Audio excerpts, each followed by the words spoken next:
ce webinaire Assess First. Donc là, vous êtes quasiment une centaine à nous avoir rejoints. Donc on va pouvoir maintenant commencer. Hop, je vais chercher le doc. Donc voilà, alors bienvenue à toutes et à tous. Donc on est ici pour partager un petit moment, notamment pour vous présenter bien les résultats d'une grande enquête que nous avons menée il y a quelques semaines maintenant sur la perception que les candidats ont des offres d'emploi et en quoi justement cette perception peut participer à la qualité de l'expérience et donc du coup également à la vision qui vont se faire de votre entreprise. Donc avant de commencer, peut-être juste vous faire un petit rappel sur Assess First pour celles et ceux qui ne nous connaissent pas encore. Donc Assess First, c'est une société qui existe depuis 2002 maintenant. Donc nous sommes spécialistes de ce qu'on appelle le recrutement prédictif. Donc ça veut dire quoi le recrutement prédictif? Qu'est-ce que c'est? Notre objectif, c'est tout simplement de vous permettre d'identifier parmi vos candidats ou parmi vos collaborateurs en interne, bien évidemment, quels sont celles et ceux qui, au final, auront les plus fortes probabilités à la fois de réussir dans le job pour lequel vous souhaitez les recruter, mais également quels sont celles et ceux qui auront les plus fortes probabilités d'être heureux, engagés dans le cadre de leur activité. Pourquoi? Parce que tout simplement, recruter une personne qui est capable de réussir, c'est-à-dire d'un point de vue opérationnel pendant 3, 4, 5, 6, 7, 9 mois, c'est bien, mais bien évidemment, si on peut les fidéliser, c'est encore mieux. Donc tout ce qu'on va faire en termes de prédiction, on ne va pas le baser sur les critères classiques qu'on va retrouver dans un CV ou dans un profil LinkedIn, mais on va s'appuyer sur l'évaluation de ce qu'on appelle le potentiel de vos candidats. C'est-à-dire qu'on va véritablement s'intéresser à qui ils sont, c'est-à-dire qu'on va faire en sorte d'évaluer à la fois leur capacité de raisonnement, c'est-à-dire ce qu'ils peuvent faire, leur motivation, ce qui les met en mouvement, et également leur personnalité, c'est-à-dire l'idée, ça sera de comprendre comment concrètement les personnes vont se comporter à la fois en situation normale, situation de stress. Et donc, toutes les prédictions qu'on va faire, donc quand on va vous faire des recommandations concernant des candidats, des candidates, on va les baser justement sur l'ensemble de ces critères. Et donc aujourd'hui, on est là pour faire un point sur les résultats de l'enquête qu'on a conduit sur ce que les candidats pensent vraiment de vos offres d'emploi. Alors, un chiffre tout d'abord, 90. 90, qu'est-ce que c'est? C'est tout simplement le nombre de secondes qui va être nécessaire à une candidate, à un candidat pour savoir si oui ou non, il va décider de postuler pour votre entreprise, pour le job que vous avez présenté. Alors 90, ça fait pas beaucoup, donc ça veut dire qu'ils vont aller très très vite.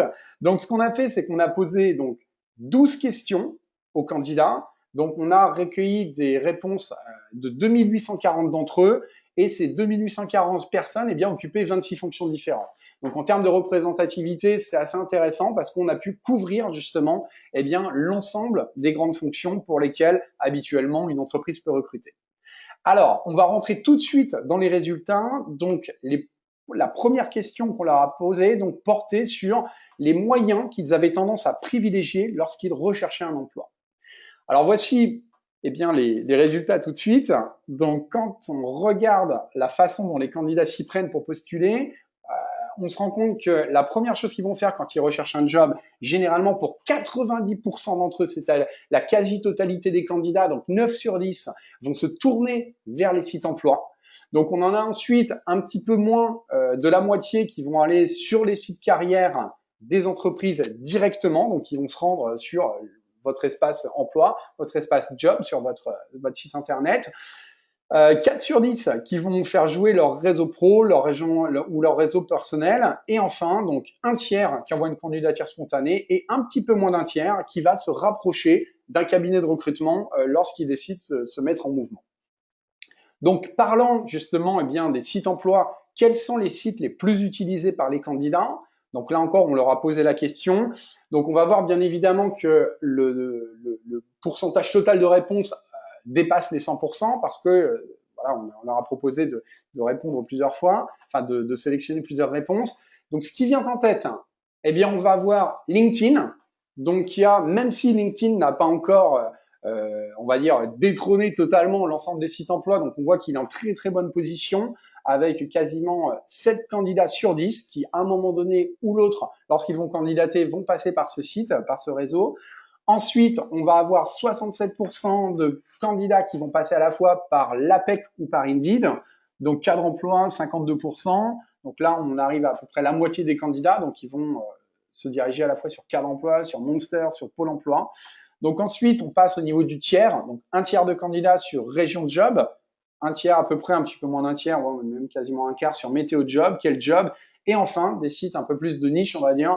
Donc, pour Le Bon Coin, Welcome to the Jungle, et enfin 7% sur Facebook. Donc c'est vrai que parfois on entend que Facebook va bien révolutionner la façon dont les candidats vont rechercher un job. Bon, a priori, ça semble pas être encore pour tout de suite, mais Facebook fait quand même une petite percée. Ce qui est intéressant également, c'est de noter, c'est qu'on a des sites aussi comme Welcome to the Jungle, donc qui sont quand même utilisés par 1/10 des candidats, un candidat sur 10, et qui sont des sites, bon, bien évidemment, qui sont peut-être plus des sites de niche, mais qui, selon les retours également des différents candidats, et des recruteurs également, offrent des retours assez intéressants.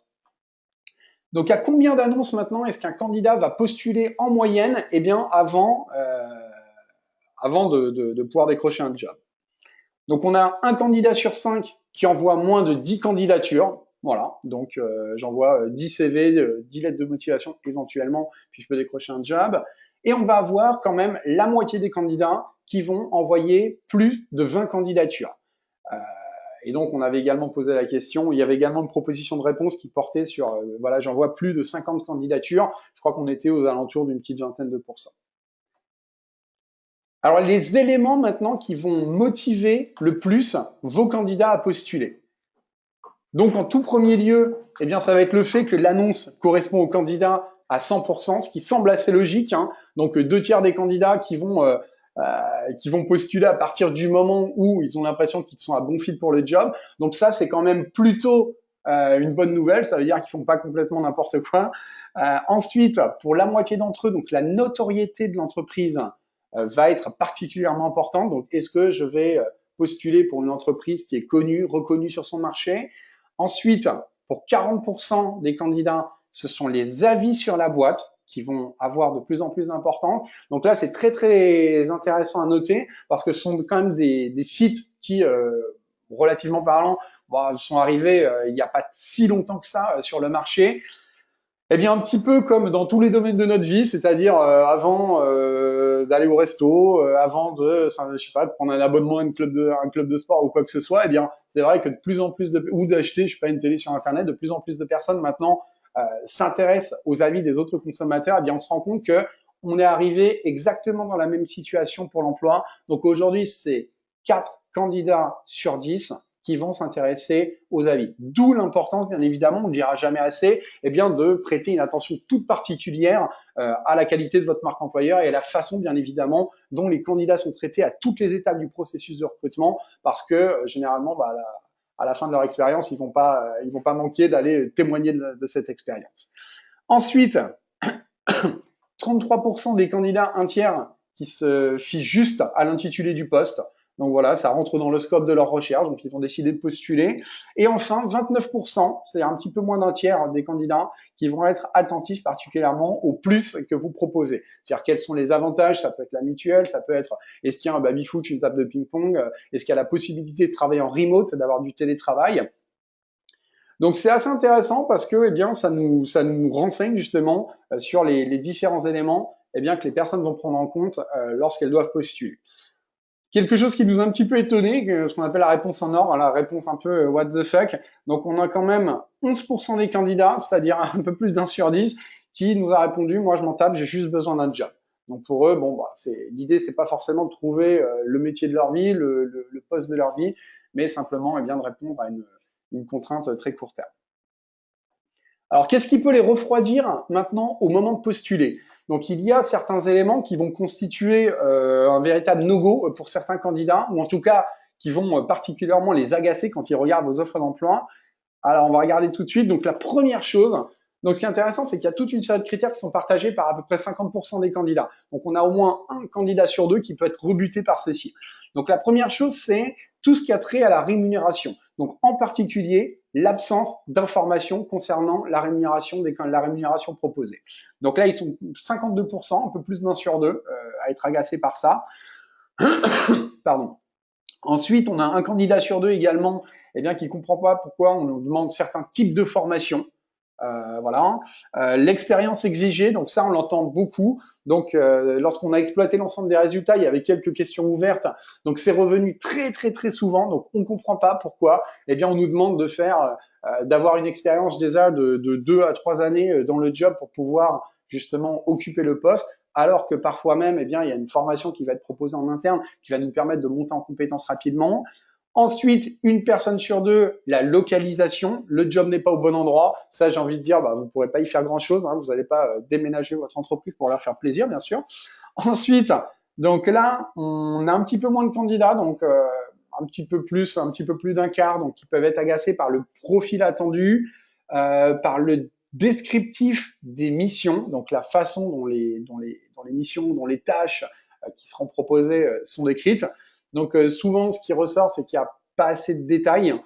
Ensuite, 21%, donc là, on passe à 1 sur 5, donc c'est l'entreprise elle-même, donc qui n'attire pas le candidat, ou alors le secteur, donc peut-être qui semble pas suffisamment porteur, ou en tout cas qui excite pas trop la personne, qui va pas la pousser à postuler. Et enfin, pour 19% des personnes, toujours 1 sur 5, donc là, ce sont les compétences qui sont demandées, qui vont être un vrai turn-off. Là encore, dans les résultats qu'on a pu exploiter, donc certains candidats ne comprenaient pas pourquoi certaines compétences étaient demandées, c'est-à-dire que lorsqu'ils les mettaient en parallèle par rapport au descriptif des missions, ils ne voyaient pas trop d'intérêt. Voilà, voilà. Donc, ce que les candidats maintenant reprochent le plus aux offres d'emploi classiques, donc là, on a fait un petit top 5, donc il y avait pas mal de propositions qui étaient présentées aux candidats. On a choisi de ne retenir que les 5 plus importantes. Alors, la première, donc tout d'abord, 58%, l'absence de détails sur la rémunération, donc qui revient. En deux, on va avoir le fait qu'il n'y a aucune visibilité généralement sur la suite du processus du recrutement, c'est-à-dire, ok, je vais envoyer mon CV, je vais postuler, je balance ma lettre de motivation, mais qu'est-ce qui se passe à partir de ce moment-là? Quel va être le process de recrutement? Est-ce que je vais rencontrer les RH? Est-ce que je vais rencontrer tout de suite un manager opérationnel? Est-ce qu'il y aura des assessments, des évaluations? Est-ce que je vais devoir passer par telle ou telle étape? Donc ça, c'est vraiment quelque chose qui peut les agacer.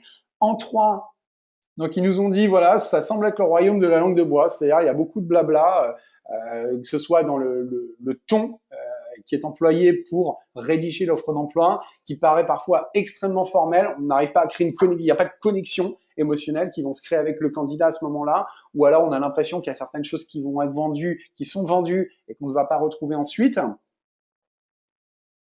Quatrième point, aucune information sur le manager, sur l'équipe en place. Donc ça, c'est très très important. Donc on arrive à 49% au niveau global lorsqu'on considère l'intégralité, donc les 2840 candidats qui ont répondu, qui ont été interrogés et qui ont répondu. Mais on se rend compte que, eh bien, quand on regarde les résultats un peu plus dans le détail, c'est quelque chose qui a de plus en plus d'importance, eh bien, notamment pour les candidats. Vous savez, on parle parfois de génération Y, génération Z. Donc, eh bien, pour ces candidats, ça, c'est vraiment un gros turn-off. C'est vraiment quelque chose qui reproche aux offres d'emploi. Pourquoi? Tout simplement parce que ils ont tendance à se dire que, on sait tous que ces candidats ont besoin de trouver un épanouissement, d'être en cohérence par rapport, qu'il y ait une certaine cohérence entre leurs valeurs personnelles, celles de la boîte. Eh bien, ils recherchent pas simplement un job. Ils savent qu'ils vont y passer 54% de leur temps éveillé, c'est-à-dire plus de la moitié de leur vie. Et donc, se dire, eh bien, je vais postuler pour une boîte, pour un job, qui au final va me faire travailler, je vais me retrouver à bosser avec certaines personnes et je n'ai aucune information qui me permet au moment de postuler de savoir qui sont ces personnes, eh bien ça c'est pas super. Ensuite, 5e élément pour terminer, donc, ce qui est revenu également le plus souvent, c'est il n'y a pas d'infos sur la culture de la boîte. Quelles sont les valeurs réelles de l'entreprise? Qu'est-ce qui va être vécu? Justement, pour pouvoir savoir, est-ce que moi, je vais m'y retrouver? Est-ce que, du point de vue de mes aspirations, de ce en quoi je crois, eh bien, est-ce que là encore, il va y avoir une cohérence entre l'ensemble de ces éléments et ce que l'entreprise a à proposer? Donc là, on est à 41% des candidats. Bon, alors c'est sympa de voir justement ce qui peut constituer un turn-off pour les candidats, mais qu'est-ce qui devrait compter le plus selon eux? Donc, lorsqu'un recruteur analyse leur candidature. Donc, la première chose, c'est qu'ils souhaiteraient pouvoir être évalués sur leur motivation. C'est-à-dire que bien évidemment, quand on recherche un job, les compétences techniques, les expériences qu'on a eues, ça compte, hein, c'est pas le sujet, mais pour quasiment 3/4 des candidats, ce qui devrait primer véritablement, c'est leur envie de faire le job. Parce que ce qui est beaucoup revenu en effet, notamment dans les commentaires, c'est que à partir du moment où on est ultra motivé, eh bien pour faire un job, même si on ne possède pas l'ensemble des compétences requises pour être opérationnel immédiatement, l'envie que la personne va pouvoir déployer lui permettra, en tout cas c'est leur avis, hein, selon eux, eh bien de monter rapidement en compétences. Deuxième élément qui devrait compter lorsqu'un recruteur analyse la candidature d'un candidat, eh bien la prise en compte de sa personnalité. Troisième élément, donc là pour la moitié d'entre eux, les compétences techniques. Donc bien évidemment c'est important, hein, ça aussi, ils font pas l'impasse dessus. Et enfin l'autre élément, donc là, c'est celui qui était assez notable. Donc, les écoles qu'ils ont fréquentées, donc moins d'un candidat sur 10 pense eh bien que c'est quelque chose qui devrait avoir de l'importance. Donc, 1 sur 10, voilà, 1 sur 10 sans doute, hein, qui se dit, j'ai quand même mis 10 ou 12 000 euros par année, donc il faut quand même pouvoir les rentabiliser. Mais en tout cas, la très grande majorité des candidats pensent que c'est pas quelque chose qui devrait, en tout cas, primer sur le choix de tel candidat plutôt que tel autre. Donc ensuite, on s'est intéressé aux conditions dans lesquelles eh bien, les candidats ont déjà postulé. Donc ce qu'il faut savoir, c'est qu'aujourd'hui, il y a quasiment 3/4 des candidats qui ont déjà postulé sans envoyer de lettre de motivation. Donc je sais que ça peut parfois agacer certains recruteurs qui se disent « Attendez, pourtant c'est écrit, voilà, je comprends pas pourquoi ils prennent pas le temps de rédiger une dizaine ou une quinzaine de lignes. » Donc c'est vrai que pour la très très grande majorité des candidats, là aussi c'est beaucoup revenu dans les commentaires. Ils nous ont dit voilà, on en a marre en gros d'écrire des lettres de motivation et de faire semblant d'adapter en fait notre discours, alors que quand on en écrit 50 ou quand on en écrit 110, forcément on va pas adapter à chaque fois. En plus, ils ont la petite intuition que eh bien de toute façon ces lettres de motivation ne seront pas lues. Donc voilà. Qu'est-ce qui se passe aujourd'hui? Donc 7 candidats sur 10 qui postulent, qui ont déjà en tout cas postulé sans lettre de motivation. 63% d'entre eux ont déjà postulé bien sans avoir les compétences nécessaires pour faire le job.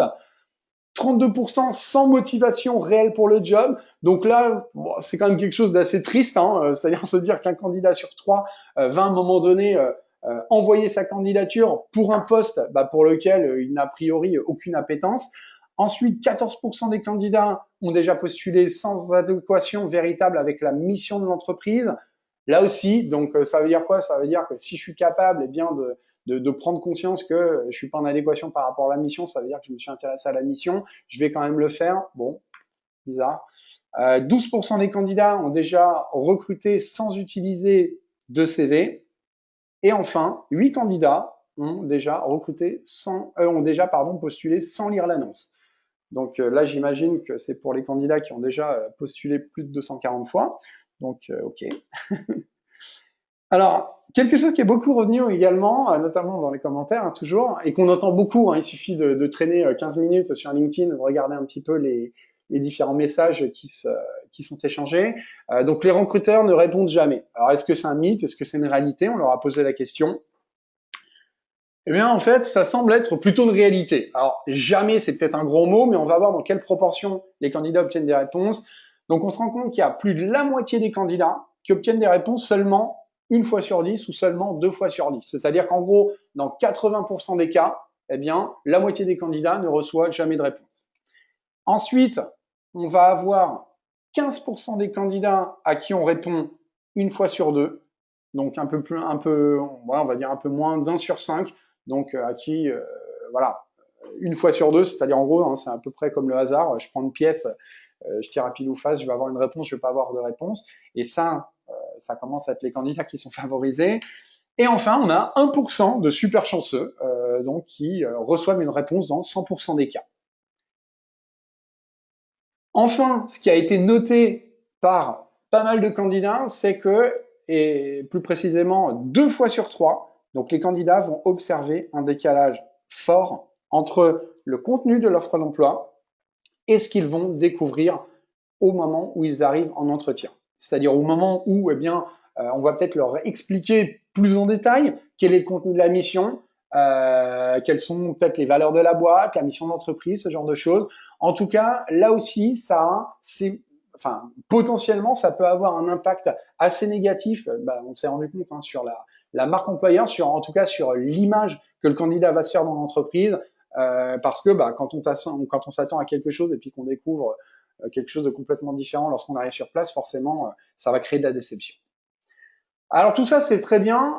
On se rend compte que le paysage n'est pas super rose, notamment. Donc on a beaucoup également de candidats qui ont comparé la recherche de l'emploi avec un parcours du combattant. Ils nous ont dit, en effet, c'est pas quelque chose qui est super enthousiasmant. C'est compliqué, c'est un processus qui est long. On postule, on n'a pas de réponse. Voilà. Donc, ok, c'est bien de faire ce constat, mais maintenant, qu'est-ce qu'on peut faire? Donc justement, chez Assessfirst, on s'est dit que c'était trop dommage parce que en 2018, aujourd'hui, on a quand même une facilité déconcertante qui nous est proposée pour faire toutes les petites choses de la vie quotidienne, qu'il s'agisse de commander, je sais pas moi, un bouquin ou du matériel informatique, par exemple, sur Amazon, qu'il s'agisse de commander un burger, des sushis ou une pizza sur Foodora, par exemple.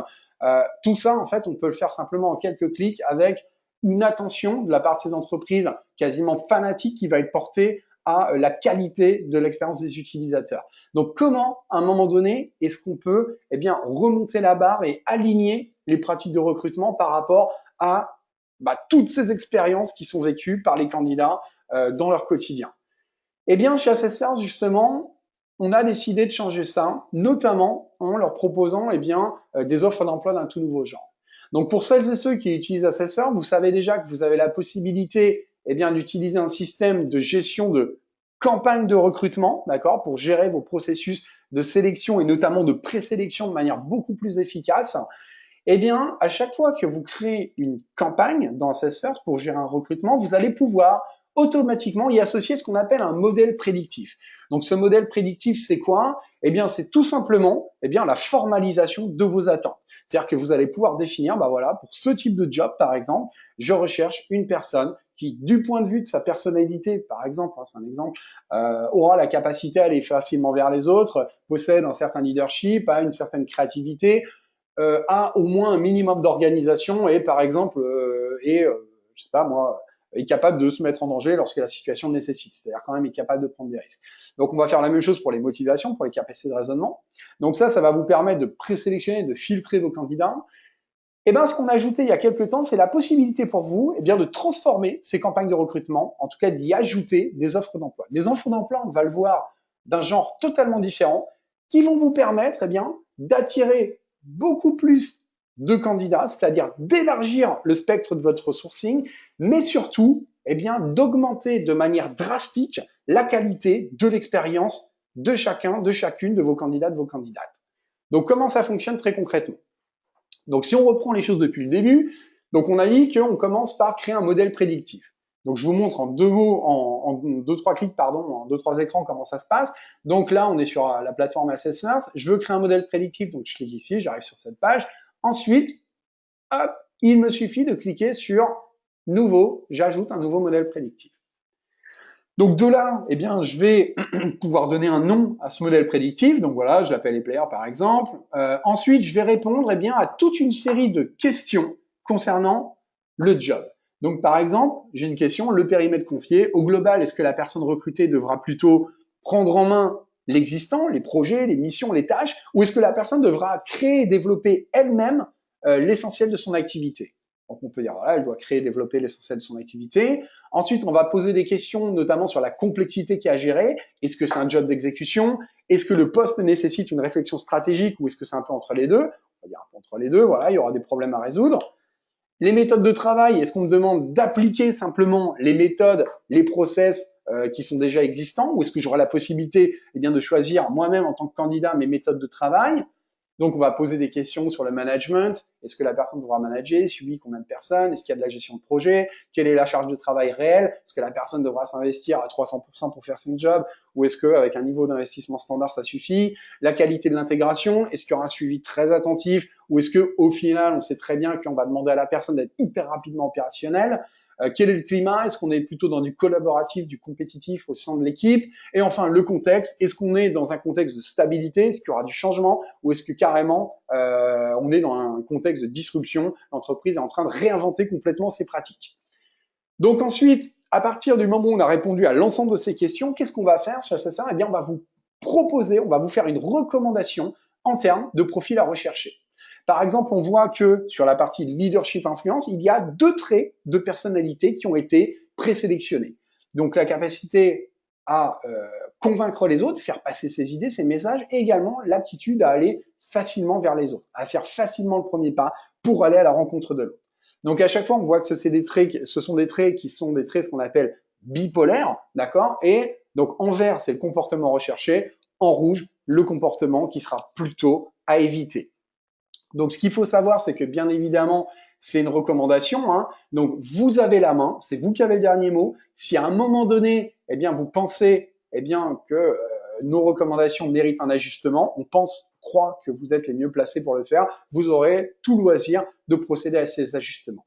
Donc, on voit qu'on a fait cette reco sur la perso, ensuite sur les motivations. Donc là, on voit, par exemple, ce qui est important, c'est créer de nouvelles choses, se dépasser au quotidien, avoir envie de rencontrer de nouvelles personnes, avoir de l'autonomie, blablabla, tout ça.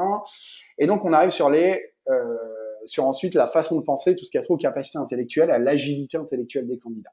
Donc là, par exemple, je vous disais tout à l'heure, hein, vous pouvez faire tous les changements que vous souhaitez. Si par exemple vous dites ouais, ok, moi je pense que pouvoir analyser les situations c'est juste crucial dans ce type de job, vous avez la possibilité de cliquer simplement sur avancer. Donc vous pouvez ajuster les critères en ajoutant. Vous pouvez également cliquer à chaque fois sur non, je décide de ne pas prendre en compte le critère que vous m'avez pourtant recommandé de prendre en compte. C'est vous qui avez la main. Donc ensuite, donc ça c'est votre modèle prédictif. Donc ce modèle prédictif, vous allez l'utiliser, c'est ce qui va vous servir en gros à faire un filtre. Hein, à un moment donné, une fois que vos candidats répondront à dire si oui ou non ils sont dans la plaque ou pas. Ensuite, vous allez pouvoir créer votre campagne de recrutement. Donc là, ça se fait en 3-4 clics. Donc là, je vais aller cliquer sur créer une campagne de recrutement. Voilà. Donc, je sélectionne mon modèle prédictif. Donc, il suffit juste que j'aille rechercher celui que je suis en train de faire. Voilà. Donc, je sélectionne le pays pour lequel je recrute. Ensuite, je donne un nom à ma campagne de recrutement. Admettons par exemple qu'on cherche un chargé de sourcing RH, homme-femme. Admettons que ce soit pour une entreprise qui travaille dans le secteur du pétrole et de l'énergie. Donc, pour l'exemple, on a considéré, imaginons par exemple que c'est pour Total, qui est l'un de nos clients. Donc, s'il y a des utilisateurs de Total qui nous écoutent, on leur fait un petit coucou. Donc, alors, autre innovation. Donc, maintenant, vous avez la possibilité dans vos campagnes de recrutement d'ajouter, de choisir un manager. Donc là, par exemple, on sélectionne le futur manager. Donc, bien évidemment, il faut que cette personne ait elle-même complété son profil Assess First. Et j'appuie sur enregistrer. Voilà, c'est terminé. Donc maintenant, qu'est-ce que je fais? À partir du moment où j'ai créé ma campagne de recrutement, donc j'y ai associé, je l'ai défini, je lui ai donné un nom, j'ai associé un modèle prédictif, eh bien automatiquement, je vais avoir un lien d'inscription publique qui va être généré. Ce lien, qu'est-ce que je vais pouvoir faire? Je vais pouvoir l'envoyer aux candidats qui auront postulé, par exemple, ou je peux l'envoyer aux candidats que j'aurais sourcé, pourquoi pas, sur LinkedIn, au profil que j'aurais trouvé dans une CV Tech. Je peux le copier-coller sur mon intranet, si c'est pour du recrutement interne. Je peux le coller à la fin des offres d'emploi. Donc là, on va prendre, par exemple, typiquement un exemple. Donc, je prends l'offre d'emploi, Total. OK, donc l'offre d'emploi. Et ensuite, vous voyez, on a un petit Apply to Job, donc qui apparaît en rouge tout en bas à gauche de l'écran. Eh bien, il suffit simplement que derrière ce bouton, donc dans votre ATS par exemple, eh bien, vous copiez-collez et tout simplement ce lien. Donc, il va se passer quoi? À chaque fois que le candidat va cliquer sur Apply to Job, il va être redirigé sur Assess First, il va pouvoir se créer en quelques secondes simplement son profil Assess First, remplir son profil et automatiquement, vous allez le retrouver dans votre campagne de recrutement et on va voir juste dans quelques secondes toutes les infos auxquelles vous allez avoir. Donc, on peut se dire, ok, c'est cool, c'est sympa, mais il y a un problème. Le problème, c'est quoi? Le problème, c'est ça. C'est que quand on arrive sur ce type d'offre d'emploi, donc on est sur une offre d'emploi en noir et blanc, pas super excitante pour un candidat, notamment quand on cherche à recruter des candidats des générations X, des générations Z, qui sont habitués justement tout le temps à utiliser des applis qui sont super sympas, ils passent leur vie, que ce soit, je sais pas moi, sur Facebook, sur Instagram, sur Snapchat. Forcément, quand on arrive sur un truc comme ça en noir et blanc, c'est pas super engageant. Bien évidemment, bon là c'est l'exemple de Total, mais en fait c'est pas pour les mettre à l'amende, hein, ils font un boulot formidable. Simplement aujourd'hui c'est quasiment 100% des offres d'emploi qui ressemblent à ça. Donc on s'est dit comment on peut aider nos utilisateurs à créer des offres d'emploi qui soient des offres d'emploi qui créent, eh bien, qui permettent aux candidats de vivre une expérience extraordinaire. Eh bien, tout simplement, en cliquant sur un petit bouton, donc là, je clique sur transformer ma campagne en offre d'emploi, et en moins de 2 minutes, eh bien, je vais pouvoir récupérer l'ensemble des informations qui sont, par exemple, déjà dans mon SIRH, dans mon ATS, et puis je vais pouvoir simplement, en faisant un petit copier-coller, voilà, remplir quelle est l'entreprise, le niveau attendu, master, ok, quelles sont les missions qui seront proposées. Donc là, on reste sur des choses extrêmement classiques. On va ensuite pouvoir définir les 3 objectifs clés qui seront associés au poste. On peut également entrer les compétences techniques donc qui sont attendues, donc en faisant bien la différence entre les compétences qui sont les compétences requises, indispensables, je ne peux pas postuler si j'ai pas ces compétences, et les compétences qui sont un peu plus optionnelles. L'attitude qui est souhaitée, qu'est-ce qu'on cherche en termes d'attitude. On peut ajouter les membres en place. Alors on a vu tout à l'heure hein, que automatiquement on va récupérer donc le futur manager de la personne, mais si les membres de l'équipe eux-mêmes, elles-mêmes ont un profil assesseur, là aussi on va pouvoir les intégrer. Donc là on a pris 2-3 profils. Et enfin, on va pouvoir renseigner l'adresse à laquelle la personne va travailler. On a vu tout à l'heure que la localisation est un gros problème pour les candidats, donc là, on peut le mettre directement. On peut également ajouter des images, des photos, des vidéos pour présenter l'entreprise de manière un peu plus enthousiasmante. Et enfin, 2-3 infos sur le contrat, les avantages, est-ce que c'est un CDI, quel est le salaire proposé, quels sont les avantages proposés. À partir du moment où on a rempli l'ensemble de ces infos, donc on a fait un petit chrono, donc ça prend en général moins de 2 minutes pour le faire sur une offre d'emploi, pour créer une offre d'emploi, vous allez tout simplement pouvoir le publier.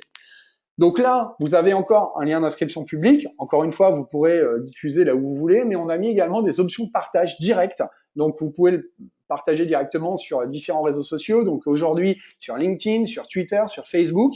Et lorsqu'un candidat va arriver sur votre feed, il va voir quoi? Il va voir, par exemple, OK, donc on recherche un chargé de sourcing RH pour telle ou telle entreprise. Donc là, vous allez pouvoir advertise, faire la pub, on va dire, de vos différentes opportunités.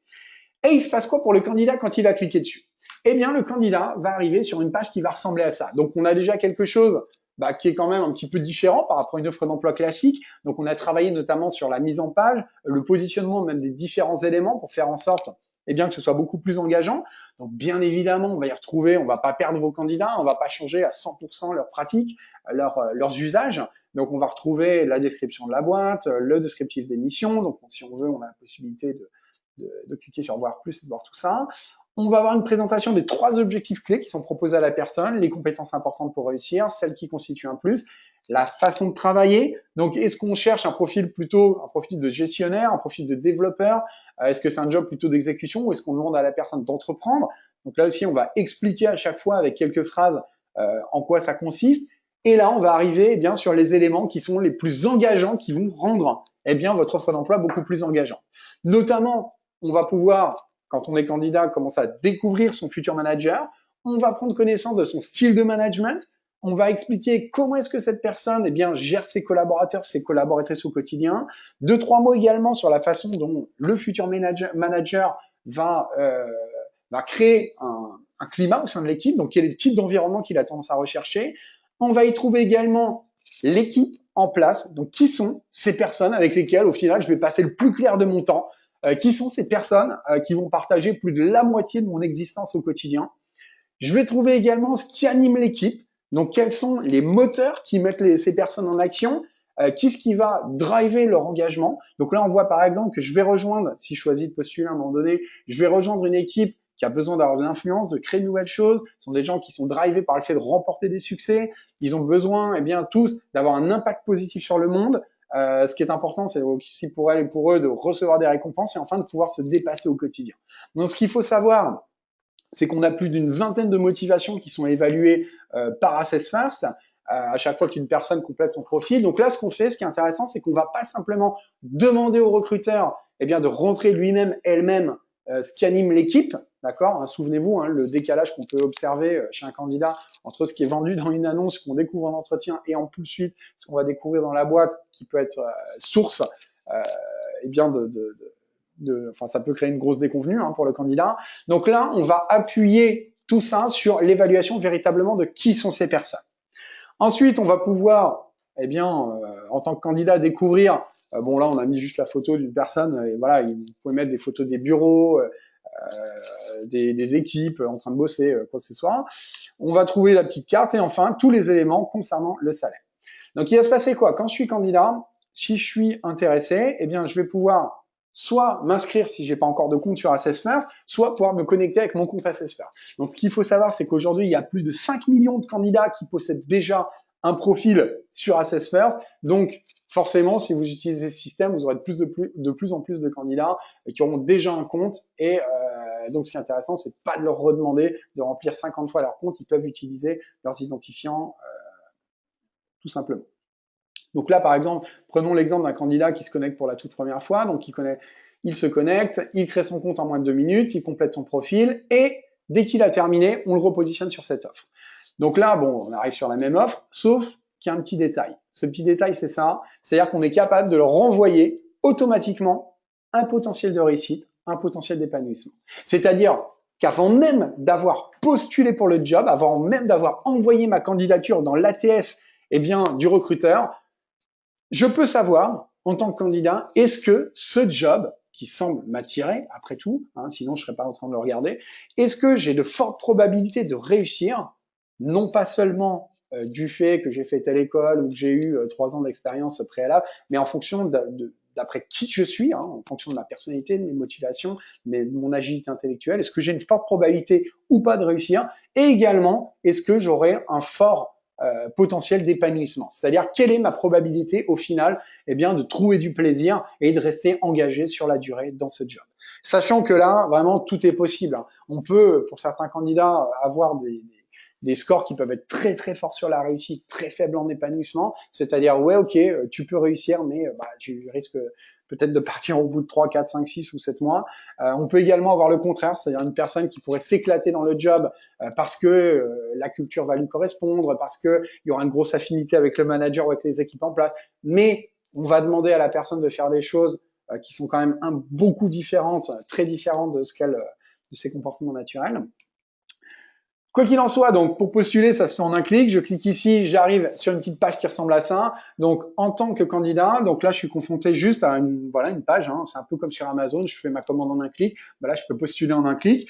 Donc on voit qu'on a les compétences qu'on a rentrées tout à l'heure en tant que recruteur, donc qui apparaissent. Donc le candidat a juste à cliquer dessus. Si jamais le candidat, s'est enregistré avec son profil LinkedIn sur Assessfirst, automatiquement, on a récupéré ses compétences. Donc là, on va lui présélectionner automatiquement les compétences. La seule chose que le candidat ou la candidate a à faire, c'est à cliquer à ce moment-là sur le bouton « Envoyer ma candidature ». Donc, une fois que j'ai cliqué sur le bouton « Envoyer ma candidature », ça y est, j'ai plus rien à faire en tant que candidat. Donc, on m'explique que ma candidature a bien été réceptionnée et j'ai un tableau qui me permet de suivre en temps réel l'évolution de ma candidature. Donc, souvenez-vous, les candidats qui disaient beaucoup, donc pour plus la moitié d'entre eux, voilà, j'ai aucun suivi sur l'évolution de ma candidature, je sais pas quelle est la suite du processus de recrutement. Là, ce qui est intéressant, c'est qu'à chaque fois que vous allez faire évoluer, le profil de la personne dans tout le workflow de gestion de candidature, automatiquement le candidat va en être averti. Voilà. Donc, donc on a offert la possibilité aux candidats de relancer les recruteurs. Alors, bon, je vous rassure, vous n'allez pas vous faire harceler par les candidats. Donc, ce qu'on a fait, c'est qu'on leur a offert la possibilité de vous relancer une fois pour chacun des jobs. Donc, ils ne pourront pas cliquer 50 fois, vous n'allez pas avoir votre boîte mail qui va être complètement inondée. Mais on s'est rendu compte, donc on a fait de l'A/B testing, on a testé plusieurs configurations. Donc, on s'est rendu compte que à partir du moment où on offre cette possibilité au candidat, ça agit comme quelque chose de plutôt rassurant, c'est-à-dire il se dit, voilà, je sais que si j'ai l'impression à un moment donné que ça n'avance pas, je peux appuyer sur un bouton et j'ai l'impression, en gros, de redevenir acteur de ma candidature. Donc, vous recevez un mail qui va ressembler à ça, donc on va vous donner toute l'information dans le mail. Donc là, par exemple, on vous dit, voilà, le candidat XY a postulé pour ce job, il possède un profil complet à 100%, il a complété ses 3 évaluations, il a une adéquation de 78% par rapport au poste chargé de sourcing RH. Donc, vous avez 2 boutons, donc écarter la candidature, shortlister le profil, ou vous pouvez cliquer sur voir le profil sur Assessfirst, vous cliquez dessus, et là, automatiquement, vous arrivez sur votre campagne. Donc là, on arrive maintenant donc côté recruteur. Donc qu'est-ce qui se passe quand vos candidats ont postulé? Donc là, on prend l'exemple, bien toujours de notre campagne de recrutement chargée de sourcing RH avec tout un ensemble de candidats qui ont postulé. Donc là, on peut voir leur taux d'adéquation. Donc on voit 93, 78, 76. Ça, c'est vraiment ce qui va prendre la globalité des éléments à votre disposition, qui va les comparer par rapport à ce qui est requis pour réussir dans le job et s'épanouir dans le job, c'est un modèle prédictif, et on va vous dire dans quelle mesure le candidat est raccord ou pas. Si je passe sur le 65, par exemple, en face du profil de François, à la 5e ligne, je vois que j'ai 4 petites billes comme ça là, qui vont se retourner. Donc c'est quoi? Donc 59% en jaune, donc c'est l'adéquation par rapport cette fois-ci uniquement à la personnalité, c'est-à-dire est-ce que les comportements naturels de mon candidat sont alignés par rapport à ce que je lui demanderais de faire au quotidien. 65%, c'est l'alignement des motivations. Donc c'est bien qu'il puisse faire le job, mais est-ce qu'il voudra faire ce job? Est-ce qu'il pourra s'épanouir dans l'entreprise? Et enfin, 70%, c'est tout simplement l'adéquation entre le degré d'agilité intellectuelle, la façon de penser, la manière de réfléchir de votre candidat et ce qui est requis, encore une fois, pour réussir dans le poste. Vous voyez qu'on a également un 4e indicateur, donc là on voit 5 sur 5, donc là c'est quoi? C'est ce qu'on a appelé le manager fit. Et le manager fit, ça va tout simplement vous dire dans quelle mesure le style de leadership, le style de management du manager est raccord par rapport, là encore, au style personnel, notamment de François. Donc là on voit par exemple qu'il y a une très bonne adéquation. Donc voilà, donc à partir de ce moment, vous allez pouvoir faire quoi? Vous allez pouvoir shortlister, rejeter les différentes candidatures. Donc c'est vrai que là, par exemple, on voit qu'on a une vingtaine de candidats ici à étudier. On voit qu'on a 20 candidatures à étudier. Donc ça peut sembler assez simple. On pourrait se dire intuitivement, c'est pas très compliqué, il suffit simplement que je sélectionne ceux qui sont en haut, je les shortlist, et tous ceux qui sont en bas, qui sont en dessous de, 30, 40%, on peut écarter la candidature. Sauf que, alors, ce qu'il faut savoir déjà, c'est que nous, le seuil qu'on recommande généralement, c'est un 60%. 60% d'adéquation. À partir du moment où il y a 60%, dans la majorité des cas, ça constitue un go pour pouvoir avancer avec le candidat. Pourquoi 60%? Parce qu'on va considérer qu'il y a la majorité des comportements des candidats qui vont être alignés par rapport à ce que vous allez leur demander de faire au quotidien. Donc bien évidemment, on sait très bien que les candidats ne sont pas des robots, les recruteurs non plus, on vous rassure, on entend ça des fois, mais on sait que vous n'êtes pas des robots. Mais en tout cas, les candidats ne sont pas des robots, nous sommes des êtres humains. On sait très bien que chaque personne aura quand même des capacités d'adaptation. C'est pas parce que je suis pas à 100% de fit avec un job, que je pourrais pas faire le job. Bien évidemment, ils s'ajusteront, ils vont mettre en place des stratégies d'adaptation qui vont leur permettre de réussir au quotidien. Et en plus, tout l'intérêt, c'est que ça va vous permettre d'introduire également davantage de diversité dans l'entreprise. Si vous commencez à ne vouloir recruter en plus que des personnes qui sont à 100% d'adéquation, c'est sûr que vous n'allez pas trouver grand monde pour combler vos jobs, vos postes. Donc, je vous disais, 60%, généralement, c'est ce qu'on observe en termes de seuil pour présélectionner les candidats, mais il y a un problème parfois. C'est quoi? C'est ce qu'on appelle justement l'effet de moyenne. L'effet de moyenne, c'est quoi? Ça veut dire qu'on peut très bien avoir un candidat qui va avoir une adéquation de 60%, voire plus, par rapport au job. Parfois, on peut monter à 65, 66, 67, voire 70. Mais quand on rentre dans le détail de ces résultats, on va se rendre compte qu'il peut y avoir un sujet. Pourquoi il peut y avoir un sujet? Imaginez-vous un candidat, par exemple, qui aurait une personnalité en adéquation à 100% par rapport au job. Une personne qui va avoir une adéquation de 100% par rapport à l'agilité intellectuelle, par rapport aux capacités de raisonnement. Mais un candidat, la même candidate qui aurait des motivations qui sont en décalage total par rapport à ce que vous avez à leur proposer. Bien évidemment, il pourrait faire le job, mais on peut se dire que ça ne va pas le faire parce que personne n'y trouvera pas satisfaction sur le long terme. Et pourtant, la personne est à 60%.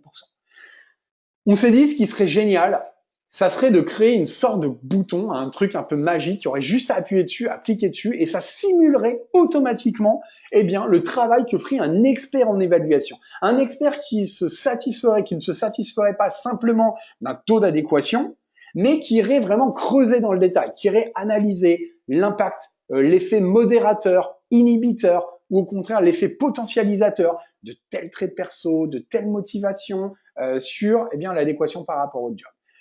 Ce bouton magique, on l'a créé tout simplement et on a décidé de l'appeler le Magic Button. Alors, qu'est-ce qui va se passer quand vous cliquez sur ce Magic Button?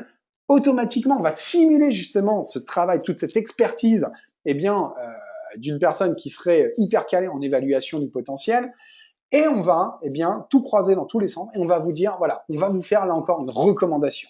On va vous highlight, on va surligner en bleu tous les candidats, toutes les candidates dont on pense que vraiment, là, il faut y aller, il faut pas perdre de temps, il faut rencontrer ces candidats, que ces candidats-là soient à 60%, bien sûr, vous aurez plein de candidats à 60%, mais également qu'ils soient un peu en dessous. On a parfois des candidats, des candidates à 57, 53%. Classiquement, on vous aurait dit, bon, bah voilà, ils sont en dessous de 60%, on vous conseille pas de les voir. Mais là aussi, vous savez, c'est un peu comme ce qui se passe quand on regarde les CV des candidats. Parfois, il y a des CV, on se dit, bah, ok, je le rencontre, celui-là non, celui-là non, celui-là non, celle-là non. Et parfois, on tombe sur un CV, on se dit, je sais pas pourquoi, voilà, personne a un parcours qui est totalement, non pas à côté de la plaque, mais en tout cas hyper atypique. C'est pas forcément le profil idéal, mais j'ai envie d'y aller, j'ai envie de tenter le truc. Eh bien, en fait, ce qu'on a voulu reproduire, c'est exactement ça, mais appliqué à l'évaluation du potentiel. Donc, en bleu, tous les candidats, toutes les candidates qu'on vous recommande de rencontrer tout de suite. En rouge, toutes les candidates et les candidats, eh bien, pour lesquels on pense que même s'ils sont au-dessus de 60%, c'est pas forcément utile. Qu'est-ce qui va se passer quand je vais cliquer sur un candidat ou une candidate? Je prends par exemple l'exemple de Emmanuel. Donc Emmanuel, je viens de cliquer sur son profil. Bien sûr, je vais avoir son 63% d'équation qui m'est réaffiché. Je vois que j'ai un petit bouton « Voir le rapport ». Si je clique dessus, eh bien, je vais pouvoir télécharger un rapport complet de plus d'une vingtaine de pages qui va détailler eh bien, l'ensemble des points de recoupement entre son profil, ses potentialités et ce qui est requis pour le job, et également qui va détailler l'ensemble des décalages par rapport au poste. Je vais avoir également dans ce rapport la liste des questions, donc des bonnes questions à poser à Emmanuel pour aller valider justement les points forts et également aller creuser sur les points de décalage par rapport au job.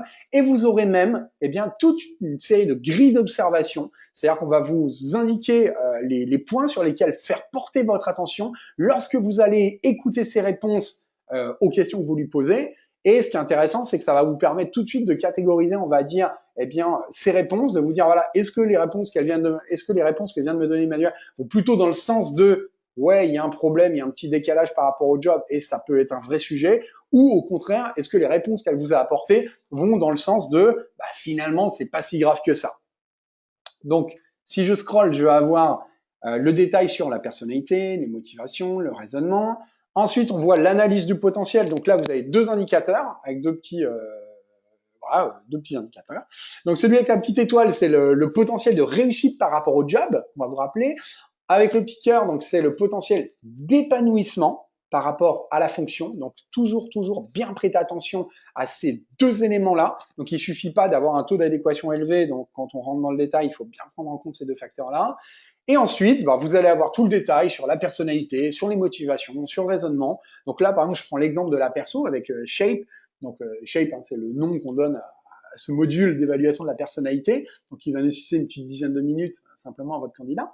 Donc on voit, prend l'ascendant, cherche à convaincre, va spontanément vers les autres, diplomatie, blablabla. Donc tout ça, ce sont les 20 facteurs qui sont évalués par Shape.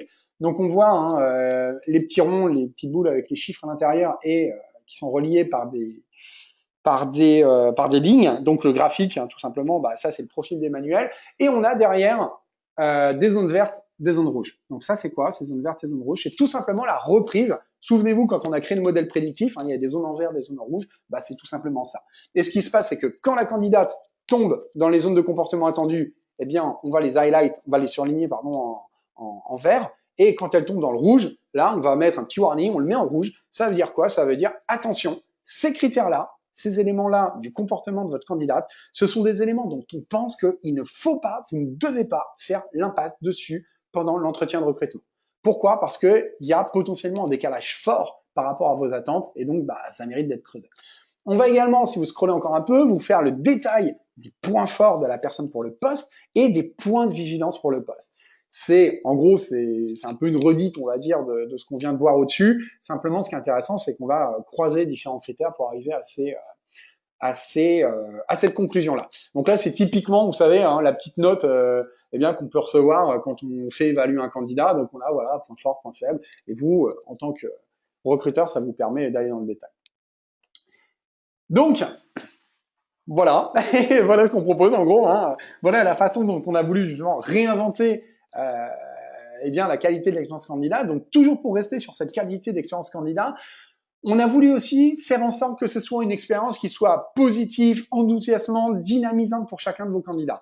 Donc on a bien vu que déjà, ça transforme complètement ces nouvelles offres d'emploi, l'expérience qu'ils vont avoir. Pourquoi? Parce que ils arrivent, avant même de postuler, je peux voir qui est-ce que je vais rencontrer, quel sera mon futur manager, avec qui je vais travailler, qu'est-ce qui anime l'équipe en place. Et on a également fait en sorte que pour chaque candidat, au-delà simplement de découvrir ce genre de choses, à chaque fois qu'il progresse dans son expérience de candidature, eh bien le candidat va avoir des éléments sur lui, sur son mode de fonctionnement. Donc ce qu'il faut savoir, c'est que dès qu'un candidat complète son profil Assessfirst, dès qu'il avance un petit peu, on lui donne de l'information. C'est je donne des choses à l'entreprise, j'ai un reward, c'est-à-dire je suis récompensé. On va me donner des informations sur ma personnalité, sur mes motivations, sur mes capacités de raisonnement. Et même à partir du moment où votre candidat a rempli l'intégralité de son profil, il a même la possibilité d'avoir des infos sur les métiers qui lui correspondent le plus. Là, par exemple, j'ai la comparaison automatique en tant que candidat entre mon profil et 26 grandes fonctions. Donc, on a pris les 26 grandes fonctions qui sont utilisées dans LinkedIn pour catégoriser les profils. Donc, la cohérence entre mon profil et ce qui est attendu à la fois pour réussir dans ces fonctions et également pour m'épanouir dans ces fonctions. Donc, on a en jaune sur la gauche à chaque fois le potentiel d'épanouissement et à droite en rouge le potentiel de succès en jaune et en rouge à droite le potentiel d'épanouissement. Et en tant que candidat, si je clique sur une fonction, donc là je vais pouvoir dérouler tous les métiers qui sont associés à la fonction pour aller un petit peu plus dans le détail. Donc quelques exemples. Donc là, on a de plus en plus justement de candidats, de candidates, mais aussi de recruteurs qui nous témoignent de leur enthousiasme par rapport justement à toutes ces innovations. Donc notamment que ce soit sur Twitter, sur Facebook, sur LinkedIn. Donc de plus en plus de personnes qui vont témoigner de cet enthousiasme. Donc c'est toujours hyper sympa justement pour nous de pouvoir prendre connaissance de tout ça. Mais c'est aussi un élément, je pense, de réassurance pour l'ensemble des recruteurs qui pourraient avoir en tête, qui pourraient se dire oh, mais ça va pas, je vais quand même pas alourdir le process de recrutement, le process de sélection en demandant à mes candidats de passer 10, 15, 20 minutes de plus à remplir leur profil. En fait, ce qu'il faut bien avoir en tête, c'est que la qualité d'une expérience, c'est pas simplement la durée. C'est-à-dire, même vous, il suffit simplement que enfin, je sais pas, qu'on se pose tous la question, qu'est-ce qui passe le plus vite, par exemple? Est-ce que 5 minutes chez un dentiste, donc qui va commencer à sortir la fraise et tous les bazars, ça passe au final plus vite que 2 heures que je vais passer avec des amis quand je bois une bière ou quand je bois un green juice, je sais rien, à la terrasse d'un café, par exemple. Et donc, ce qui est très très important, c'est pour un candidat, c'est d'avoir l'impression que son profil va pouvoir être évalué à sa juste mesure. Et aujourd'hui, en 2018, quand un candidat balance juste son CV et une lettre de motivation qu'il a copié-collé, aujourd'hui, nous, ce qu'on considère et ce qu'on a pu observer dans les résultats de l'enquête, c'est qu'il considère que non, ça va pas dire grand-chose au final de son profil. Donc voilà, on a même des candidates maintenant qui attachent directement la synthèse de leurs résultats sur leur profil LinkedIn. Et donc voilà un petit peu ce qu'on voulait vous présenter. Donc tout ça pour vous dire que nous, on considère véritablement que notre job chez Assessfirst, c'est vous aider à réussir, c'est vous aider à passer un cap dans la façon dont vous allez recruter, à passer un cap dans la manière de proposer des expériences candidats qui soient des expériences candidats plus positives, encore une fois, plus dynamisantes, plus enthousiasmantes. Mais surtout, ce qu'on veut faire, c'est vous aider à réussir et à progresser sur le long terme. On sait aujourd'hui, on l'a assez répété, tout le monde le répète assez, voilà, le changement partout, l'environnement, le monde a bougé, plus de vitesse, d'ambiguïté, de complexité, d'incertitude, blablabla. Il faut qu'on fasse évoluer nos pratiques.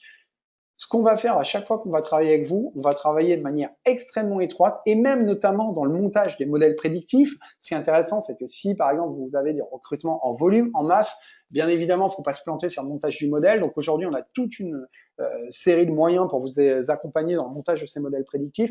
Eh bien, ce qu'on va faire, c'est qu'on va mesurer 12 mois, 24 mois, 36 mois après la mise en place de la solution, que ce soit les fonctionnalités liées offres d'emploi, les fonctionnalités liées à la présélection partiellement automatisée avec les modèles prédictifs, eh bien, on va vous aider à mesurer qu'est-ce que ça vous a fait gagner concrètement. Aujourd'hui, chez Assess First, on considère que le recrutement prédictif, faire du recrutement prédictif, c'est faire une promesse. Et une promesse, par définition, ça engage. Donc, si on n'est pas capable, à un moment donné, de venir 12 mois, 24 mois, 36 mois après la mise en place d'une solution et mesure avec vous ce qu'on vous a fait gagner concrètement, nous, on pense que c'est pas du recrutement prédictif, quoi. C'est juste faire du blabla. Donc, généralement, ce qu'on observe en termes de résultats, c'est une hausse de la performance qui va être d'à peu près 15%. C'est-à-dire que les collaboratrices, les collaborateurs que vous avez recrutés ou les personnes que vous faites évoluer en interne sont généralement 15% plus performants sur les jobs sur lesquels vous recrutez que les personnes que vous recrutiez avant. Vous allez pouvoir diminuer les coûts de recrutement de l'ordre de 20%. Pourquoi? Parce que vous allez aller beaucoup plus vite, mais surtout, vous allez pouvoir faire moins d'entretiens de recrutement. Donc, adieu, bye bye à tous ces entretiens, vous savez, on a tous connu ça, où on reçoit un candidat, une candidate, au bout de 5 à 10 minutes, on se rend compte que vraisemblablement, ça va pas le faire. Comme tout le monde est poli de part et d'autre, enfin poli ou timide, je sais pas trop, on va quand même passer 15-20 minutes avec les personnes. Moins 30% de time to recruit, c'est-à-dire le temps nécessaire pour combler votre job. Pourquoi? Parce que là encore, vous allez avoir plus d'infos, vous n'aurez pas que le CV et vos ressentis, aussi pertinents ceci puisse-t-il être, bien évidemment, mais vous aurez également d'autres informations hyper structurées sur la façon dont la personne pense, ce qui la met en mouvement, ses comportements, et enfin, on peut aller jusqu'à diminuer les taux de turnover jusqu'à 50%, c'est-à-dire les diviser en deux, sur les postes sensibles. Donc là encore, c'est pas de la magie, c'est pas une boule de cristal, c'est juste normal en fait. C'est-à-dire que si on recrute des personnes dont les talents naturels, dont les moteurs sont alignés par rapport à ce que vous leur proposez, forcément, ils vont s'y retrouver et donc rester plus longtemps dans la boîte. Quelques témoignages de certains de nos clients. Donc, on travaille avec Burger King notamment, donc Pascal Vincent, donc avec laquelle on travaille maintenant depuis, je sais plus, ça doit être au moins 5, 6, 7 ans, je crois. Donc, ce qui est intéressant, c'est qu'eux l'utilisent donc notamment pour le recrutement et l'évolution en interne des équipiers au poste de manager de restaurant. Donc, depuis qu'ils utilisent Assess First, ils ont pu diviser le taux de turnover par 2. Fatal Acharef, donc qui est un DRH extraordinaire, donc qui fait un boulot incroyable au BHV Marais, donc qui a pu justement recruter en 30 jours au lieu de 45, c'est-à-dire il a augmenté son time to recruit, diminué son time to recruit de manière assez impressionnante.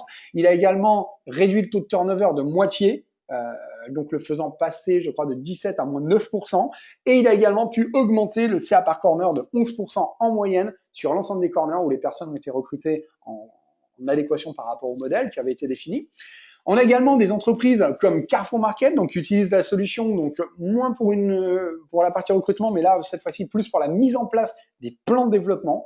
Et comme eux, aujourd'hui, ce sont 3500 clients répartis dans 30 pays différents, donc qui utilisent nos solutions au quotidien, que ce soit pour évaluer leurs candidats, détecter des potentiels, recruter, présélectionner, accompagner le développement des talents, gérer les opérations de mobilité en interne. Et ensemble, donc, ils ont déjà invité, évalué donc plus de 5 millions de personnes. Donc aujourd'hui, donc, ce sont des entreprises dans tous les secteurs d'activité. Il peut s'agir du retail, avec des entreprises comme Zara, Leroy Merlin, BHV, on l'a dit, Carrefour, Oxylan, Decathlon. Ça peut être des entreprises des services, secteur public, des entreprises de l'industrie. On parlait de Total tout à l'heure. Notamment Tech and Consulting, Insurance and Banking. Donc, on a équipé, par exemple, la quasi-totalité des recruteurs chez AXA, donc qui utilisent notre solution pour faire de la présélection et de la sélection du recrutement, à la fois du profil de commerciaux, mais également des profils sur des fonctions un peu plus support. On a également un nombre ultra significatif de cabinets de conseil en recrutement. Donc, aujourd'hui, dans le monde entier, c'est plus de 450 cabinets qui ont été équipés par Assess First. Donc avec des cabinets comme IBS par exemple, qui est un géant du consulting en Russie, le groupe Fed, ça peut être Morgan Phillips également, donc qui a déployé la solution dans plusieurs pays, à la fois en Europe, mais également en Asie, le groupe ACE ou encore d'autres, donc Convertise notamment aux US, et un nombre toujours plus croissant et très significatif d'écoles de commerce, d'écoles d'ingénieurs et enfin d'universités. Donc voilà ce qu'on voulait vous dire, ce qu'on voulait vous présenter, donc à la fois en termes de retour de vos candidats sur les offres d'emploi. Qu'est-ce qui est possible de faire aujourd'hui, en 2018 ? Donc parfois on peut avoir l'impression que c'est le futur, en fait non, c'est pas le futur, c'est juste aujourd'hui ce que les pratiques actuelles ce à quoi les pratiques actuelles pourraient ressembler. Donc, ce que je vous propose maintenant, eh bien, si vous avez des questions, tout simplement, c'est de les poser, voilà, en utilisant donc le petit module de chat. Donc, je vais aller l'ouvrir. Hop.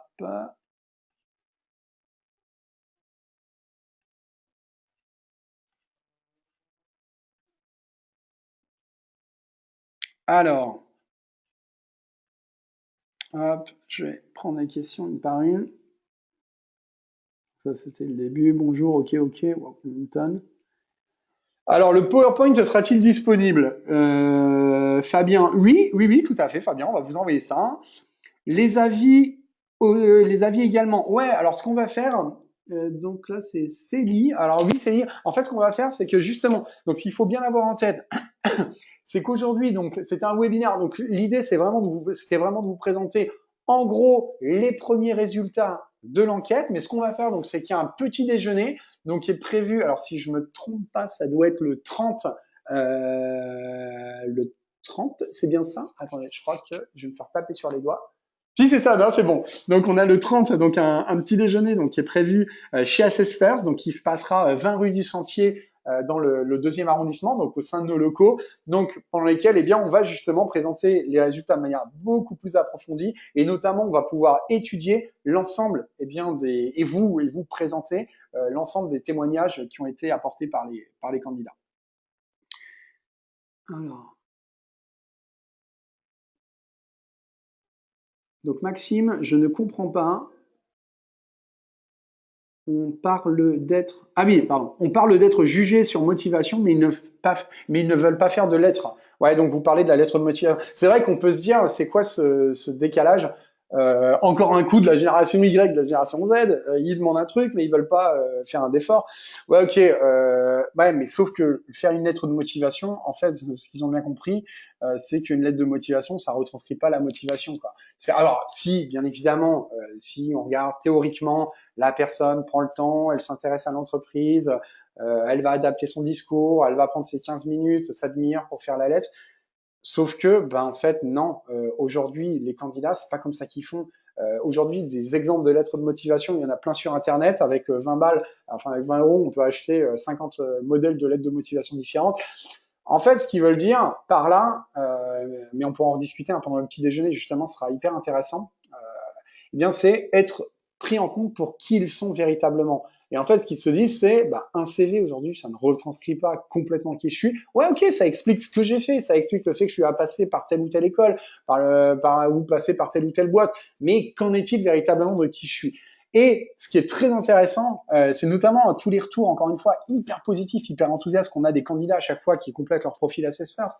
C'est-à-dire qu'ils nous disent, waouh, enfin, voilà, j'ai l'impression de pouvoir eh bien, décrire qui je suis véritablement. J'ai l'impression, enfin, pour une fois, que le recruteur va avoir accès à des infos qui sont vraiment représentatives de qui je suis. Donc, loin d'alourdir le process, ça va, au contraire, pouvoir, eh bien, ça va leur permettre, en gros, de se valoriser. Mais je suis d'accord avec vous, c'est vrai que de prime abord, on pourrait se dire il y a un décalage. Mais c'est vraiment dans la façon dont ils conçoivent cette lettre de motivation. Pour un recruteur, donc Antoine, pour un recruteur, seule la lettre de motivation qu'il va lire compte, les 100 autres ne comptent pas. Ouais, forcément, s'il lit pas. Ouais, bien sûr. Encore une fois, hein. Après, on dit pas que la lettre de motivation, ça fout trop feu, hein. Enfin, quoique. Mais en fait, ouais, de temps en temps, on a tous eu cette expérience. Alors soit en tant que candidat, soit en tant que recruteur, de se dire voilà, je suis tombé sur cette lettre de motivation, j'ai trouvé ça extraordinaire, ça titille un petit truc en moi, ça m'a vraiment envie de donner, ça a vraiment permis à ce candidat de faire une vraie différence. Ouais, ok, mais en fait, nous, on pense que c'est compter sur la chance parce que de toute manière, une chose est sûre, c'est que cette pratique devient de moins en moins courante. Après, on peut se dire, ouais, moi, je vais m'intéresser aux 10, 15, 20% de candidats qui continuent à envoyer leur lettre de motivation. Mais ce qu'il faut savoir, c'est qu'aujourd'hui, on l'a vu, hein, un candidat en moyenne, il va répondre à quand même pas mal d'offres. Donc, le fait est que de toute façon, ils en font moins. Donc, soit on continue à s'attacher à cet élément, soit on passe à autre chose, quoi. Alors, or, quand on cherche un travail, on vise l'entreprise, le poste. Donc, oui, une lettre de motivation est tout à fait pertinente et indispensable pour l'entreprise visée. Avec le recul, c'est sûr que les candidats qui ne cherchent qu'un job alimentaire n'en ont pas besoin. Bon, ok, soit. Est-ce possible de récupérer les chiffres de l'enquête? Oui, Antoine, ouais, on va vous les envoyer. Bonjour, pouvez-vous nous envoyer un livre blanc basé sur le webinaire? Alors, Nicolas, donc oui, on va faire un. Alors, ce qu'on peut faire, c'est déjà vous envoyer une petite présentation. Donc, des livres blancs, c'est vrai qu'on en produit extrêmement régulièrement. Notamment, donc là, on a un tout nouveau livre blanc sur le recrutement prédictif, donc qui va être publié cette fin de semaine. Donc, ce que je vous propose, eh bien, c'est que on va vous envoyer à chacune, à chacun, justement, un livre blanc donc qui présente vraiment eh bien, toutes les méthodes qui sont à votre disposition aujourd'hui, d'une part pour améliorer la qualité de votre processus de présélection, donc pour accélérer vos processus de recrutement, pour fiabiliser les processus de sélection, tout en garantissant justement une expérience qui sera une expérience positive. Donc oui, on va vous envoyer ça. Donc Cynthia, bonjour, avez-vous des références dans le secteur de l'IT? Ouais, alors on a de plus en plus d'entreprises, hein, notamment. Donc là, j'ai pas les choses qui me viennent, j'ai pas les éléments qui me viennent à l'esprit, mais je sais qu'on a énormément de boîtes. Donc ça peut être soit des SS2I, soit des éditeurs de logiciels, donc qui utilisent notre solution. Donc vous pouvez aller soit sur le site internet. Donc là, vous trouverez pas mal de références, il me semble. Sinon, Cynthia, donc je note de vous envoyer justement ces références. Voilà. Et si le candidat ne joue pas la carte, donc Mathilde, donc qui nous demande, et si le candidat ne joue pas la carte de l'honnêteté, qu'est-ce qu'il se passe? Alors, ce qu'il faut savoir, c'est qu'on a inclus, notamment lorsque le candidat complète son profil assesseur, lorsqu'il répond aux différents questionnaires. Donc, on prend en compte justement différents éléments, c'est-à-dire qu'on va recouper les réponses qu'il va apporter plusieurs fois. On va également mesurer sa spontanéité, non pas au global, mais sur chacun des critères. Donc, ce qui fait qu'on est capable, à un moment donné, de vous dire, bah tiens, tel candidat, on se rend compte que dans son profil, attention, il ou elle a cherché à peut-être orienter un petit peu ses réponses, et si oui, dans quel sens, et la personne a été un peu moins spontanée sur tel ou tel type de critères. Donc dans tous les cas, vous le saurez.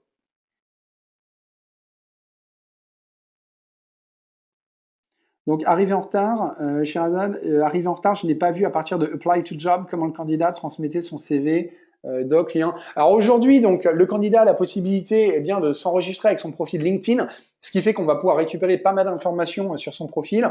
Donc on récupère pas encore le CV, donc c'est vrai qu'on pourrait, bah, c'est quelque chose qu'on a prévu de faire, hein, mais pour l'instant c'est pas dispo.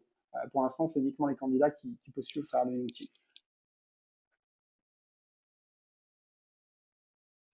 Alors, on a Rack qui pose la question. Ma question porte sur la problématique du recrutement des indépendants, entrepreneurs et autres franchisés, les attentes et les besoins. Avez-vous des offres ciblées à ça?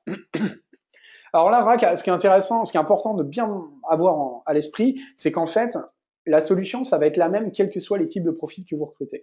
Aujourd'hui, donc, on a des entreprises qui vont recruter à tous les niveaux. Notamment donc une entreprise qui est très connue hein, sur le secteur de la mode, dont on n'a pas le droit de dire le nom, qui commence par un C, qui se termine par un L, et donc qui va recruter des personnes à tous les niveaux, que ce soit pour les cadres dirigeants, que ce soit pour les ouvriers de confection, qui peut l'utiliser même pour animer certains séminaires, que ce soit des séminaires de communication, de management ou autre. Donc, en fait, tout le monde, chaque candidat, tout le monde a une personnalité, tout le monde a des motivations, tout le monde a des capacités de raisonnement. En fait, ce qui va changer véritablement, ce sont les attentes. Alors après, est-ce que ça peut être utilisé pour recruter des indépendants, des franchisés, des directeurs de magasins, par exemple? Oui, tout à fait. Aujourd'hui, donc, on a des entreprises, notamment, on parlait de Carrefour tout à l'heure. Donc, je vous ai dit qu'ils recrutaient ils utilisaient les solutions dans des perspectives de développement, mais il se trouve qu'ils utilisent également les solutions pour recruter des directeurs de magasins. Et on a, comme eux, de plus en plus de structures, même de franchises, qui vont utiliser pour recruter des personnes, des franchisés. Hop, question habituelle, comment intégrer cet outil à l'ERP de la société, par exemple SAP SuccessFactors, avec son module de recruiting qui inclut déjà un ATS. Eh bien, c'est super intéressant, ça tombe bien parce que, on a été sélectionné il y a 2 semaines par l'équipe de SAP justement pour établir un lien, établir un pont au travers de notre API entre AssessFirst et SuccessFactors. Donc on entame également les mêmes choses avec différents types d'ATS. notamment avec Talentsoft. Donc, on est d'ores et déjà connecté avec d'autres ATS, d'autres solutions. Ça peut être Smart Recruiters. Enfin, voilà, il y a pas mal d'entreprises avec lesquelles on a déjà un pont. Ce qu'il faut bien avoir en tête, c'est que de toute façon, chez ACSA, on a conçu la solution pour pouvoir faire ça. C'est-à-dire que nativement, on a créé une API qui va vous permettre de connecter la solution par rapport à n'importe quelle solution tierce du marché. Donc oui, c'est possible. Alors, Elodie qui dit la motivation se fait voir en entretien. Je suis OK, une lettre de motivation, c'est bidon. Demandez-lui après l'entretien éventuellement, c'est moins hypocrite. Alors, la motivation, ça se voit en entretien.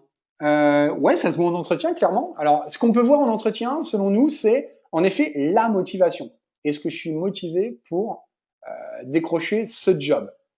Bah, en fait, n'importe quel candidat qui arrive dans votre bureau, a priori, s'il est dans votre bureau, c'est qu'il est motivé au moins un minima pour décrocher le job. Après, en fonction soit de son enthousiasme naturel, soit de ses talents d'acteur, peu importe, hein, soit de sa motivation réelle également, hein, eh bien, le candidat va en démontrer plus ou moins.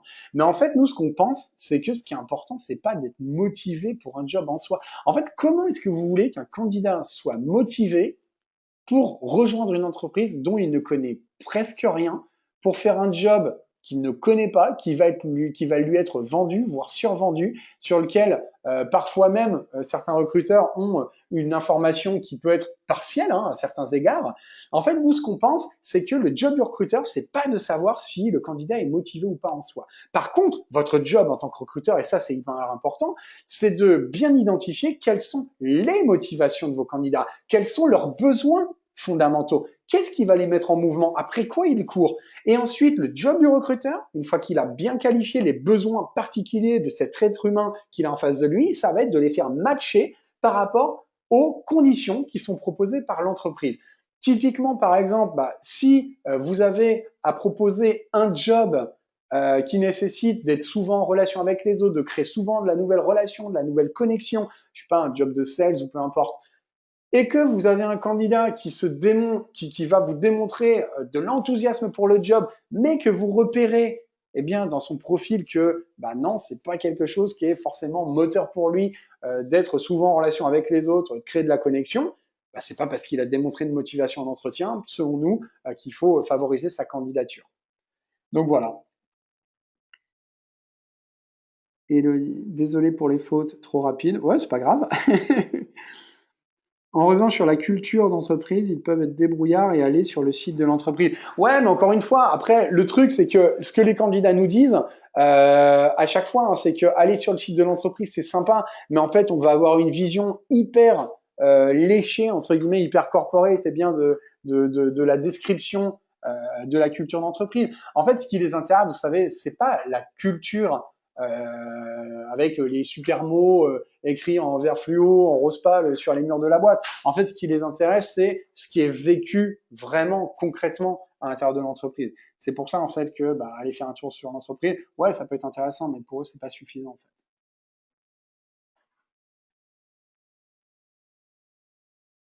Alors pour rebondir, donc Sherazade, pour rebondir en tant que recruteuse, je lis toutes les lettres de motivation, mais je dois avouer, elles se ressemblent toutes. Rares sont celles que je trouve percutantes qui me donnent un aperçu de la personnalité.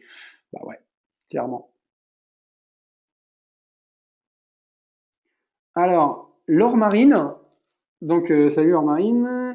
Donc on n'arrête pas de nous rabâcher qu'il faut réduire au minimum l'acte de candidature, pas de fiche candidat. Est-ce que le questionnaire à remplir avant même une prise de contact ne va pas faire fuir de potentiels candidats?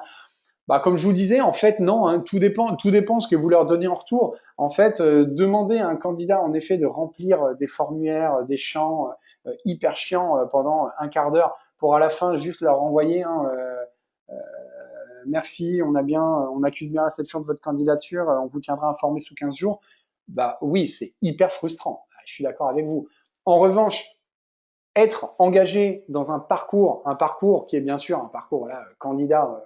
Au bout du compte, ce qui va compter, c'est que vous récupériez le CV, les infos sur le potentiel de la personne et que vous ayez tout ce qu'il faut pour vous positionner. Mais un parcours également qui va être un parcours de découverte de l'entreprise, un parcours qui va être un parcours de découverte de soi. C'est-à-dire que ce qui est intéressant, hein, et encore une fois, les retours des candidats, c'est cool parce que ouais, ok, j'ai investi 10 minutes, 15 minutes, 20 minutes, 25 minutes de mon temps pour remplir mon profil assesseur. Déjà, je ne le fais qu'une fois. Une fois que je l'ai fait une fois, bah, je le fais plus. Souvenez-vous, hein, quand vous avez rempli le profil LinkedIn, c'est pareil. On y passe facilement 30 minutes, 40 minutes si on veut bien le faire.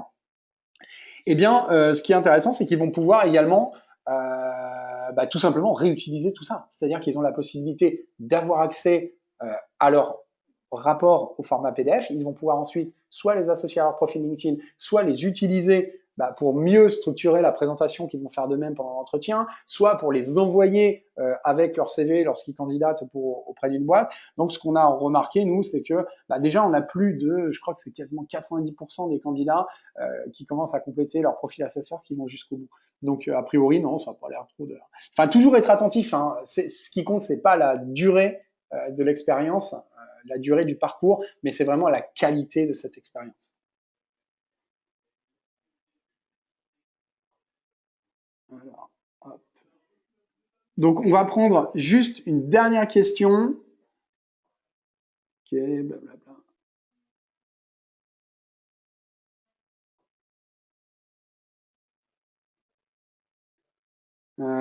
Elodie, toujours, donc je suis très transparent perso, je suis très transparente en entretien, on parle de nos forces et de nos faiblesses. Bah, vous avez raison, hein, franchement, enfin ça c'est un super bon point. Je ne peux que encourager en fait l'ensemble des entreprises qui recrutent à faire exactement la même chose, parce qu'il n'y a rien de pire en effet quand on est candidat, bah, d'arriver fraîchement dans une entreprise et de se rendre compte que ce qu'on nous a vendu ne correspond pas. Alors, autre question, est-ce qu'un test réalisé par un candidat reste le même d'une candidature à l'autre, même si l'entreprise change? Merci. Ouais, alors ce qu'on a fait en fait, c'est qu'on a créé le système, ce qu'on appelle le principe du profil unique. C'est vrai qu'avant, il y a quelques années, chez Assess First, par exemple, si, je sais pas moi, un candidat était sollicité par AXA, ensuite il y avait la MAF qui lui demandait également de passer son profil Assess First. À chaque fois, le candidat devait se retaper entre guillemets l'ensemble des tests, et refaire un profil. En fait, maintenant, si une entreprise a invité un candidat, la première fois, donc le candidat va pouvoir passer, compléter son profil. Mais s'il est ressollicité, donc 2 semaines, 3 semaines, 6 mois, 9 mois après, bah, ce qui va se passer, c'est que on va récupérer automatiquement l'ensemble de ces données. Voilà. Donc écoutez, il y a encore pas mal de questions là, ça s'accumule. Je pense qu'on va en avoir jusqu'à 18h. Donc pour vous libérer, pas vous perdre votre temps, ce que je vous propose, eh bien, c'est de clôturer là ce webinaire. Donc, ce qui me reste maintenant, c'est à vous remercier de votre participation, vous remercier également de cet enthousiasme. Donc, on voit bien, hein, on sait tous que l'environnement, l'univers dans lequel on évolue tous en tant que recruteurs est en pleine transformation actuellement. Et bah, notre rôle, encore une fois, c'est de vous accompagner dans cette transformation. C'est pas de vous faire la morale, c'est pas de vous faire la leçon, mais c'est vraiment d'être à vos côtés, avec vous, pour vous permettre de tirer le meilleur parti justement de ce qu'on pensait être une véritable opportunité, notamment avec toute cette transformation culturelle et toutes ces opportunités qui sont offertes également par la technologie. Donc, maintenant, je vous donne rendez-vous pour celles et ceux qui le souhaitent. Donc, le 30, donc on va avoir bien le 30 janvier, hein, ça arrive très vite. Donc, pour notre petit déjeuner chez Assess First. Donc, ce qui va être génial, c'est que ça va être un petit déjeuner pendant lequel on va approfondir un peu encore sur ces résultats. Et surtout, ça sera un moment d'échange entre recruteurs. Il y aura également peut-être certains candidats donc, qui seront là, avec lesquels on pourra échanger. Donc, voilà. Encore une fois, je vous invite à y participer. Donc, on vous envoie un petit mail avec un récapitulatif de tout ça. Et puis, il me reste à vous souhaiter également une bonne journée. Voilà. Merci à chacune et chacun d'entre vous et à très bientôt. Au revoir.